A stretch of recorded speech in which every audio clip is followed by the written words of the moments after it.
If you lived here at the time, you remember it well. The deadly PEPCON disaster rocking the valley back in May 1988.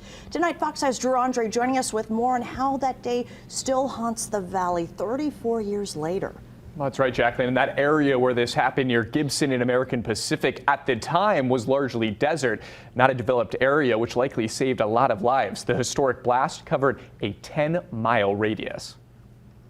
You remember it. You remember where you were. You remember what you were doing when it went up. Destruction for miles. The blast heard from across the valley. In total, nearly 400 people were injured, and 2 workers at Pacific Engineering and Production Corporation of Nevada, PEPCON, did not survive. There were 7 explosions. The final one was a 3.5 on the Richter scale.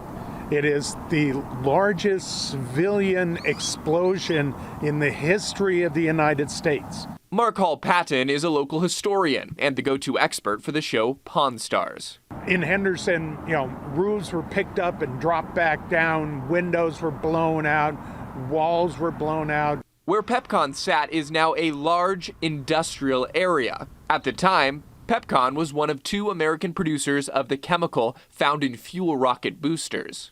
It was necessary for the space program, but ammonium perchlorate is a really unstable material. The overall damages were estimated at over $70 million.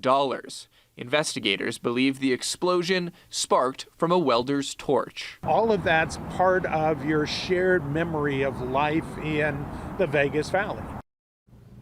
And Hall-Patton remembers in the years after the explosion, people wore shirts that said, "I survived the PEPCON disaster," something people here will be talking about for decades to come.